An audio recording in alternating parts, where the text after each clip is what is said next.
We want to welcome back former House Speaker Newt Gingrich. The book is called Understanding Trump, and I know you've been working on this for a while. Yeah, I really started in late November, and because it was obvious you had a president who nobody understood and who's totally outside the normal political process.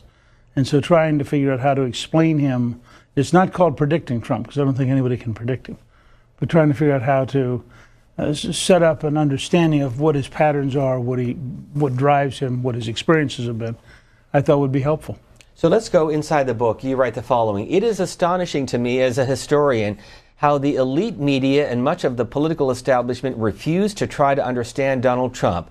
They have so rabidly opposed him, so ideologically committed to left-wing values, and so terrified of the future that they haven't stopped and considered how extraordinary his success has been." You go on to say he is one of the most remarkable individuals to ever occupy the White House.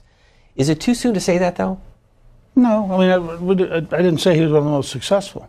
We don't know if he'll be a success yet, but he's already remarkable. I mean, you take a person who became worth $4 to $10 billion, created a #1 television show that was on TV for 13 straight years, developed a whole range of other capabilities, then beat 16 Republican candidates for the nomination, beats Hillary Clinton, a $1 billion campaign, and the elite media for the presidency.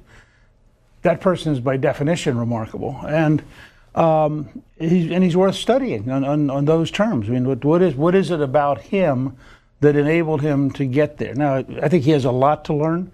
This is not apologizing for Trump. I think there are things Trump's got to change if he's going to be successful.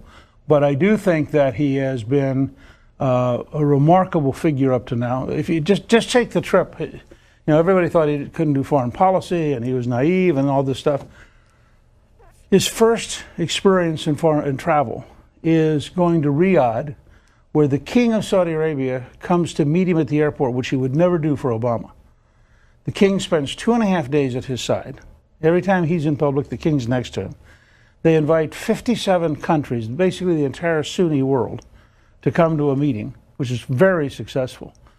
He then signs about $400 billion in contracts, or his cabinet does. They then become the first president ever to fly directly from Riyadh to Jerusalem, to Tel Aviv, to Israel. Now, just that one, later on, of course, they do other things on the trip, but just that one experience would be, if Barack Obama had done that, the New York Times would have swooned. There would have been the entire front page. There would have been long articles about his genius, his brilliance. But Trump does it, and if you watched CNN, for example, they spent the whole time attacking him over various and sundry things that they call scandals. The next stop was the Vatican, and that's an area close to you and your wife. When will Callista Gingrich be known as Ambassador Gingrich? Well, that's up to the Senate, whether or not she'll ever be known. She has to be confirmed by the Senate. It was a remarkable honor when the president asked if she would be willing to serve. She, I think, is a little in awe of serving in a position like that, dealing with the Holy Father and dealing with the Curia. But we've talked to a number of friends. In fact, just last night we had dinner with 2 former ambassadors who were offering advice. And I think she's studying really hard. I've never seen her study any harder. And she really wants to do well for the country. She wants to meet the senators' questions and be able to deal with the things they care about. And on some issues like human trafficking, she's very passionate and thinks that given Senator Corker's leadership in that area and the leadership that we've gotten from Ivanka Trump in that area, that she might be able to make a real difference helping work with the church to fight human trafficking around the world. We'll be covering the confirmation hearings in their entirety on the C-SPAN networks. Back to the book. You say, quote, "After President Trump's inaugural ceremony," and I heard you say this after his speech, "I saw parallels between Trump's inaugural speech and President Lincoln's 1861 inaugural speech. You say, quote, "Both were clear statements of non-negotiable principles to bitter opposition. Both had survived some of the most divisive campaigns in American history, and both appealed to patriotism." Yeah, it's very interesting. Alan Guelzo is a brilliant historian of the Civil War period, teaches at Gettysburg College. I wrote Alan when I first thought of this because I thought it's almost a nutty comparison when you first think of it. And he wrote back and he said actually he was doing research to put together exactly that point. he drew two comparisons that are fascinating. He said, one, the speeches are, in fact, very similar. They're both statements of a fundamental break with the old order. In Lincoln's case, he is saying he was never going to accept the expansion of slavery. He's not going to try to outlaw it, but he's not going to accept its expansion, and he's not going to accept anybody seceding. He's not going to attack anybody unless they try to expand slavery or secede. And he appeals to people to not leave the Union. And he says, we don't have to have this fight. Very similar patterns in Trump, who is saying, the country elected me for very profound change. We ought to do very profound change. And he, as well as anybody I've ever heard, wraps the assault on racism in patriotic terms. That we, whatever our color, whatever our background, we all bleed the same color red. We are all Americans. And basically says you cannot be a patriot and be a racist. I mean, it's a very clear speech that could be used for unity.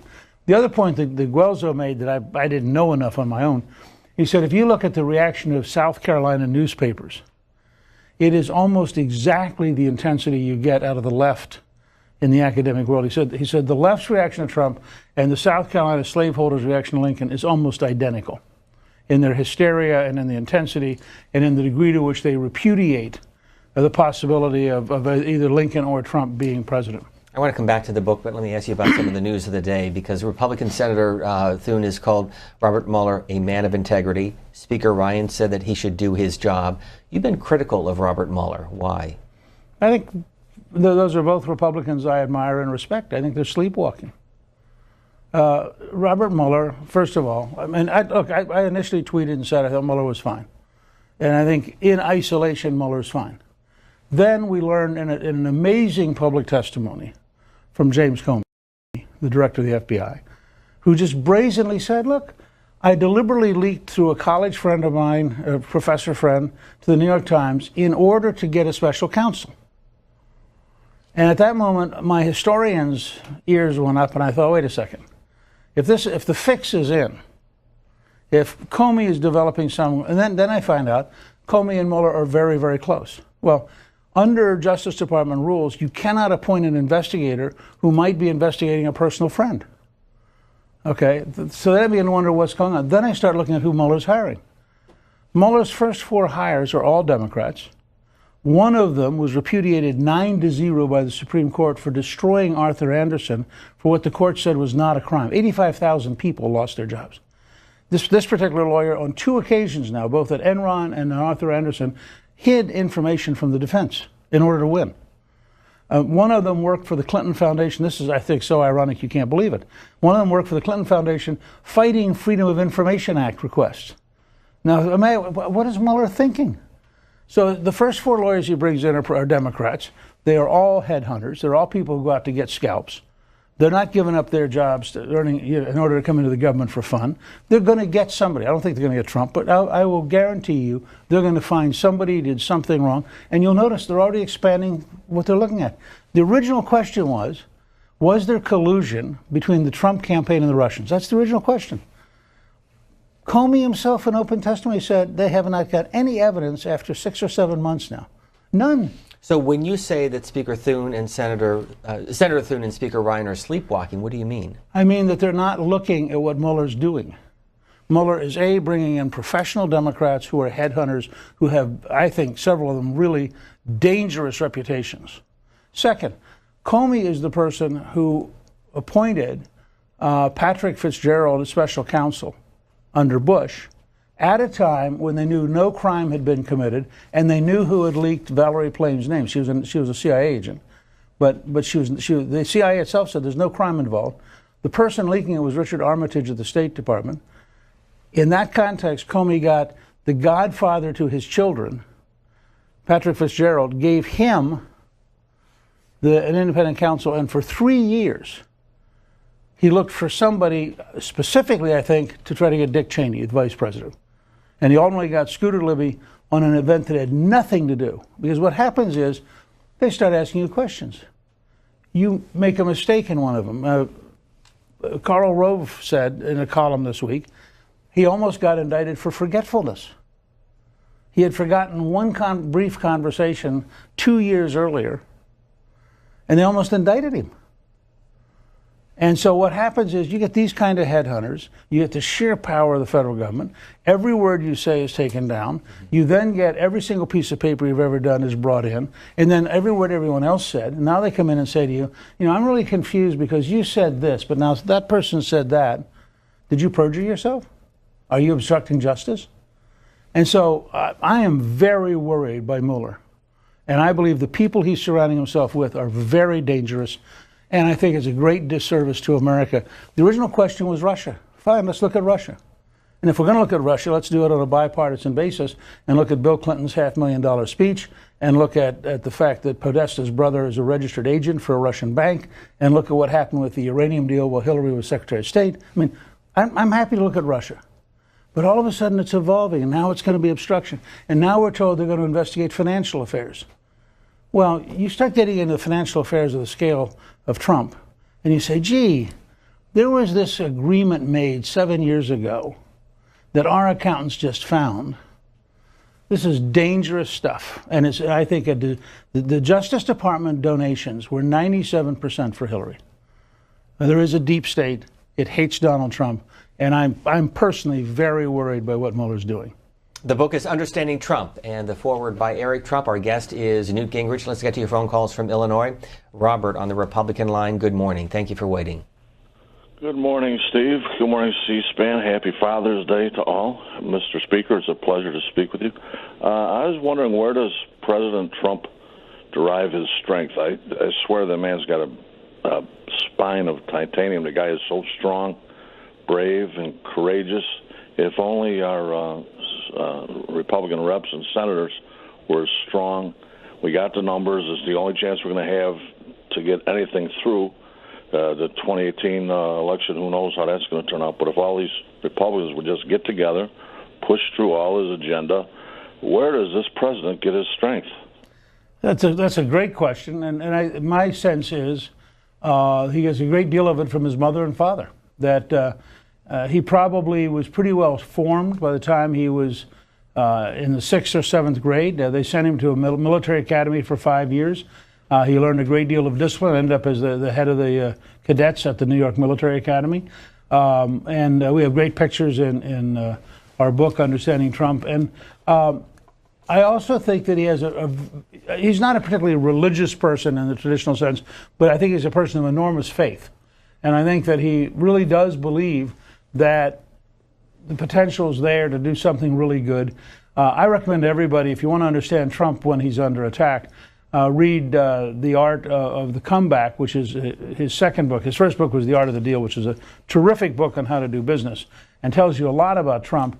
But The Art of the Comeback and the way he fought his way back in the 90s when he was on the edge of total bankruptcy is a remarkable book. And it shows you this drive. It also shows you why he thinks he'll win. I mean, this is a guy who has been right on the edge of being destroyed, came back. He was right on the edge of being destroyed during the campaign, came back, and I suspect he believes in the end he'll work his way through this. And he has some real weaknesses, partly derived from his strengths. I mean, he's so used to fighting that sometimes he doesn't slow down and think through ways of getting it done the easier. I try to convince him that if you have a door and a wall, it's okay to open the door, not walk through the wall, even if you have the strength to walk through the wall.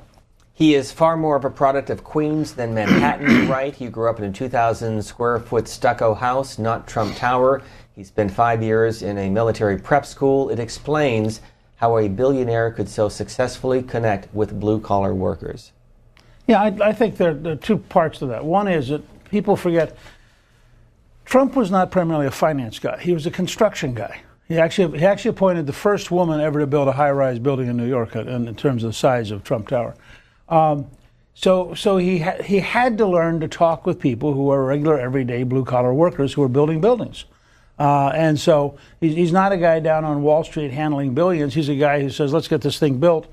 He tells himself the story of the woman's skating rink, that once he finally hired the best firm in the world at fixing skating rinks, he went over every day and personally checked in and made sure they were doing okay and asked them questions. Well, that means you have to have a language where you're talking at a level that everyday folks understand you. Second, as an example of this personal taste thing, every time I flew with him, and I didn't fly with him that often, but every time I flew with him on his plane, he ate fast food. I mean, his idea, he liked the stability that wherever you were in America, if you were getting Chick-fil-A or Wendy's or McDonald's, you knew what you were getting. And so he was very happy having just everyday fast food. There was like a middle-class family stopping on the road, except he was doing it in a 757. On the Democrats line, let's go to Brenda joining us from Houston, Texas. Good morning. Good morning, Stephen, and happy Father's Day to you. Thank you. You're very welcome. Newt, you said one thing that I can believe, and that Trump is not a man of God. You're right. His faith is in himself.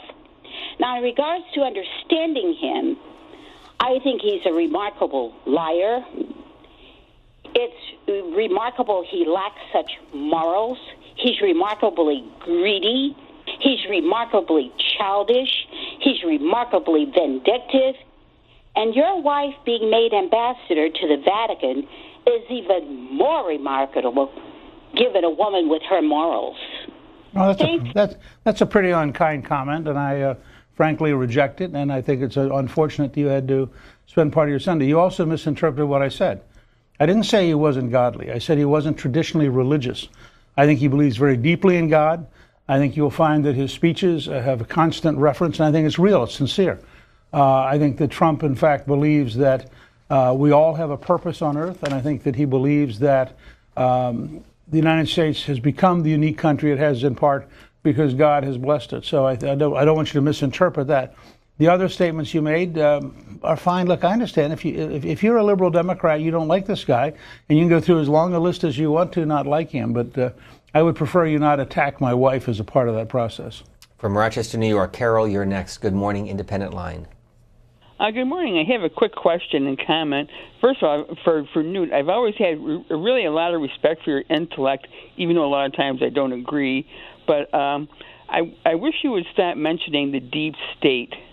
That's just like something out of Alex Jones and that kind of nonsense. And my question is, and it bothers me that Russia TV, RT is on TV in the U.S. every day, and Congress is wringing its hands over, they're coming for the next election, and it's like they're here every day, and it just seemed like it's sort of under the radar. And I don't know if I'm not saying how I feel very well, but it just bothers me that they just they're so insidious and always play us for suckers.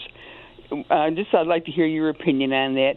Thank you. Yeah, thank you. Those are both good points. I talk about the deep state because I think that's going to become the common language that describes the permanent bureaucracy that exists. And frankly, we have to recognize that part of what shapes this country and the city is about 3 or 4 million people who have permanent jobs and who basically ignore the elected officials and do whatever they want to.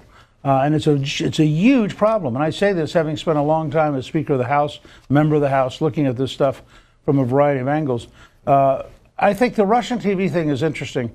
We allow Al Jazeera to be here. We are a very open society.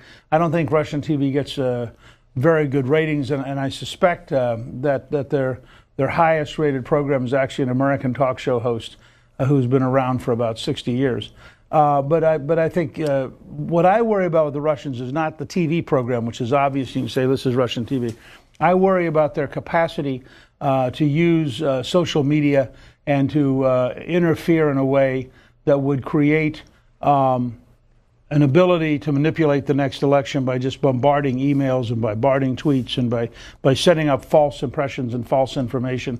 I also worry about their ability to plant the kind of evidence that's divisive, whether it's Hillary's, and I don't know that the Russians actually hacked into getting Hillary's 33,000 emails.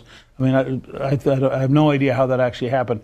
But this whole notion we're in a period like this, I noticed that Macron, the new president of France, kicked out both of the Russian news representatives and said, you don't represent news media, you represent propaganda. I'm not going to take any questions from you, and you're not invited to my press conferences. And I think there's a growing European concern shared along with us that Putin is trying to find ways to manipulate their elections. This program is carried live on the BBC Parliament channel every Sunday afternoon, so we welcome our viewers on that program. And our guest is Newt Gingrich. For those of you listening on Sirius Radio, Sirius XM, or the POTUS channel, the book is called Understanding Trump. Let me ask you about a a bit of a Twitter battle between you and Joe Scarborough the last couple of days. It got personal as well. Yeah, I don't know what started that on his part. I mean, I've known Joe for many, many years. He served in Congress with me back when I was Speaker of the House. But it's almost like the process of being on Morning Joe has gotten to him, and he's gotten more and more extreme. And I mean, he went after me in ways that make no sense. Why? I don't know why he was saying the things he was saying. I think he was, I've been around a long time, and I lost my first 2 elections. I kept campaigning. I finally won. I spent 16 years helping create a majority. I've done a lot of things that are pro bono, just as a citizen. I didn't get paid for. And working in the Defense Department and Health and Human Services and other things. And he sort of implied that I would do something because somehow I would get paid off. And I just think I was astonished. I thought he knew me better than that. I've got 2 grandchildren. I want them to live in a country that is safe and that where they can have a healthy life, they can be productive, they can have good take-home pay, and they can be free. And I'm willing to, I spend over half my time trying to make sure that we solve our problems, really on behalf of my grandchildren. So what would you tell Joe Scarborough?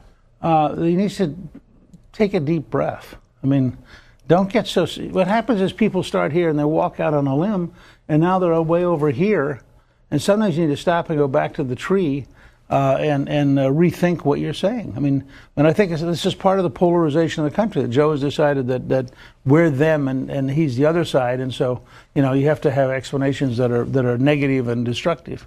Let's go to George joining us on the Republican line, Hudson, Florida, with former House Speaker Newt Gingrich. Good morning. Good morning. Mr. Speaker, nice talking to you. I've always wanted to forever. Oh, well, thank you. These Democrats are pretty nasty today.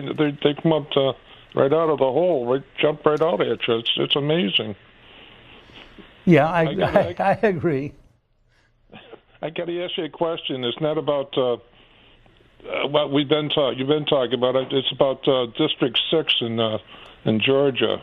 They've got a carpetbagger down there, and they've got this other lady that's running what seems to be much better candidate, and this guy he can't even vote down there. What's your opinion? I mean, this is your old district and Dr. Price's district. What's going on? Well, I mean, first of all, the Democrat, I've been told, I can't prove this, but I've been told by consultants who are involved in the race that the Democrat will have spent $50 million by the counting as outside allies, et cetera. $50 million. The most expensive House race in history. That means you could probably give something like $5,000 per voter. Just quit buying the ads and hand them a check as they walk in. I mean, it's an astonishing number. And I watched the national media try to explain the race, and they really try to avoid the only reason Ossoff's even close is $50 million.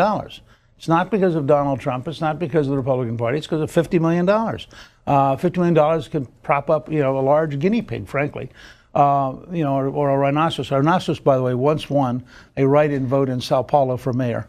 And because people were so mad at the establishment. How do you know that?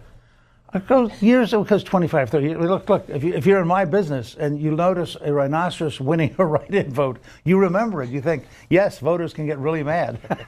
But my point is, they could have propped up a rhinoceros. I don't want people saying I'm smearing Ossoff by saying he's a guinea pig, so we'll make him a rhinoceros. It's a big animal. You can be proud. I think that actually I've been very pleased with the campaign that Karen Handel has run. I think that she has scored a lot of points. I think the race is either very, very close or she's now winning.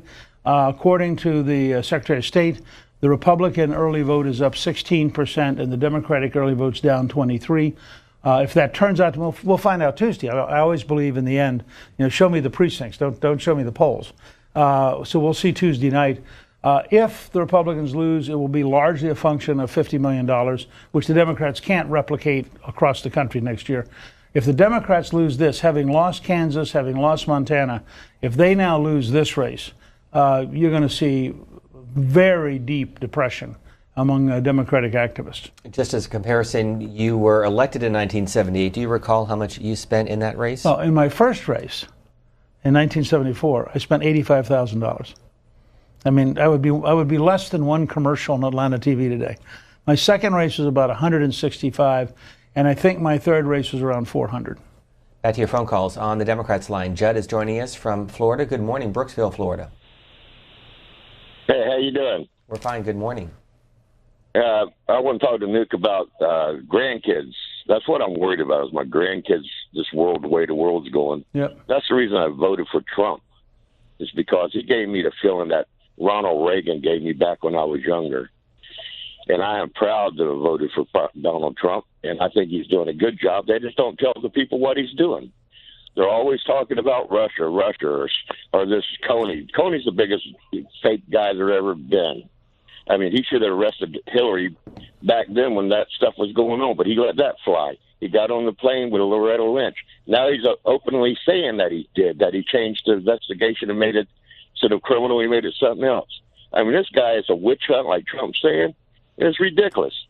We'll get his response. Well, Thank you. A couple of things. First of all, I really appreciate your reference. Look, I do think everybody who's watching us today should worry about their grandchildren. I mean, we have huge pension problems. If you look at Illinois, which is a disaster, we have very big challenges to compete in the world market as it's been evolving.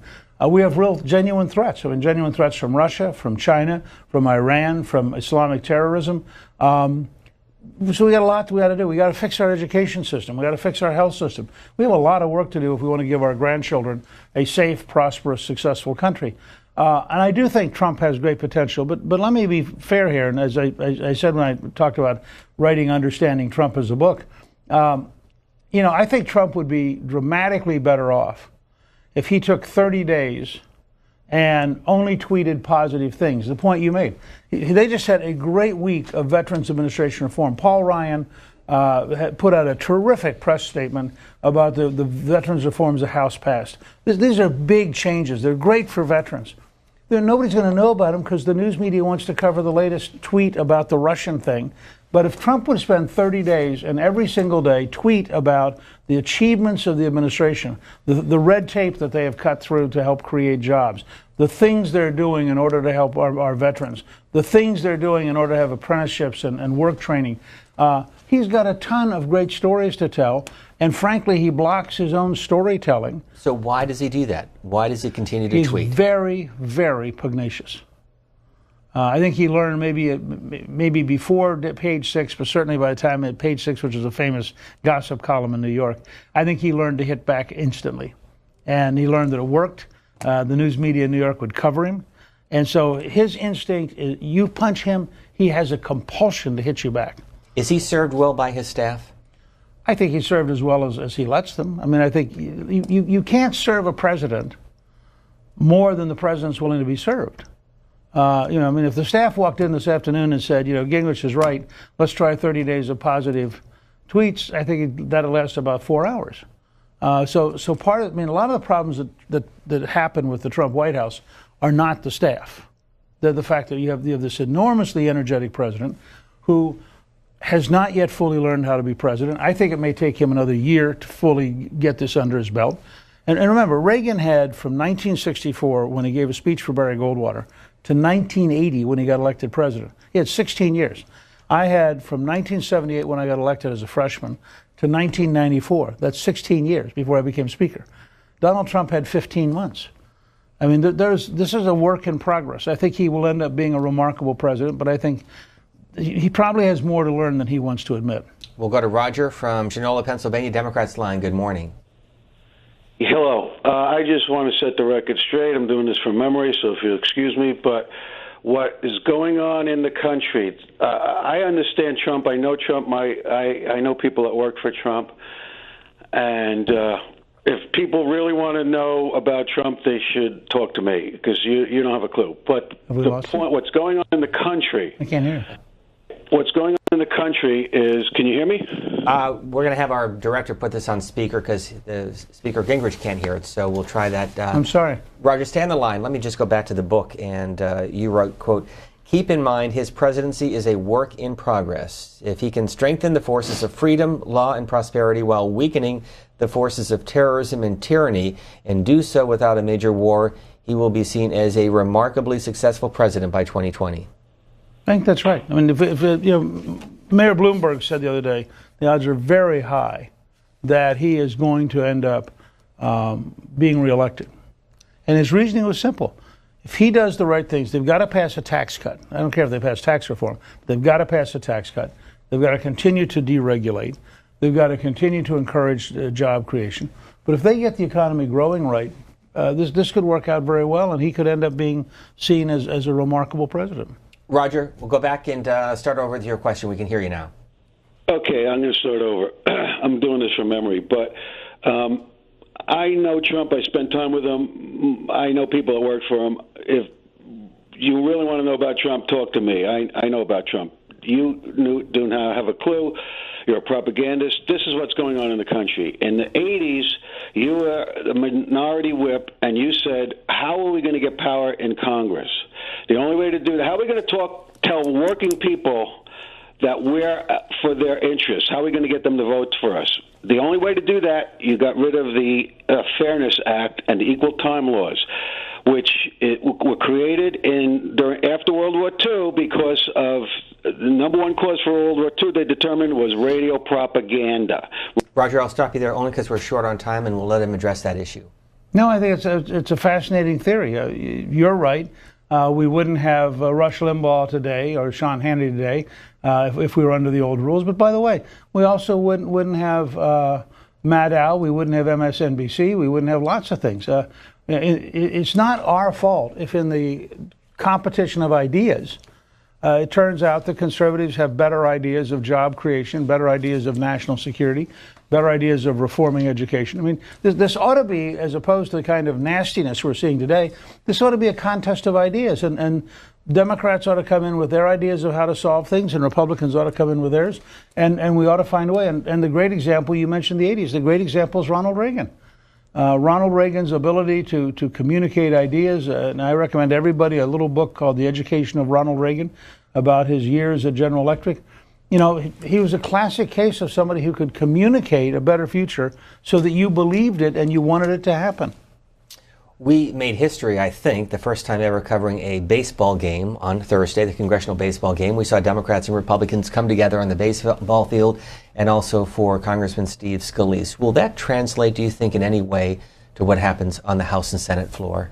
May translate a little. Let me say, all of us on this Father's Day should keep Steve in our prayers. I mean, he is still very significantly wounded and has a long recovery ahead of him, and he's a great guy, and so we should all keep he and his family in our prayers this Father's Day, as well as other people who were shot, the policewoman who was shot and some staff who were shot. What have you heard about the extent of his injuries? Only what they've said publicly, but I think it's as somebody said the other day, when you have a high-powered rifle that comes through your hip area, you have a lot of very vulnerable organs down in that area, and so he's got apparently fragments of a bullet that was shattered by his hip bone. And they're having to get him out, and it's a very laborious, difficult, and you can't operate too long and get him to recover. So they're going through a series of operations instead of one big operation. But I thought it was very telling, for example, that in New York, they couldn't even put a wig on the guy playing Caesar. They had to do the last two performances with somebody who looked like Donald Trump being assassinated because they were so rigid they couldn't even say, yeah, maybe this is too much, and maybe we ought to back up a half step. So I think people don't understand the underlying cause of the tension. The underlying cause is a very fundamental disagreement about America's future. I talked to the college Republicans on Thursday. They had their national convention, and I asked them, 300-400 kids, young adults, since at my age they're no longer kids. How many of them had felt coerced for being Republican or being conservative? A third of them raised their hands. I talked to two young ladies from Cornell who were in college Republicans who said that for the first week after Hillary lost, if you smiled, people yelled at you because it was inappropriate to smile with Donald Trump having won. And I think we underestimate how deep this is. It would be nice if it led to more than one evening and if it led to more than one session. But there are genuine interests and there are genuine beliefs that are in conflict now. And solving that's going to be very, very hard. The book is called Understanding Trump. Former House Speaker Newt Gingrich. Always a pleasure. Thank you very much for being with us. We appreciate it.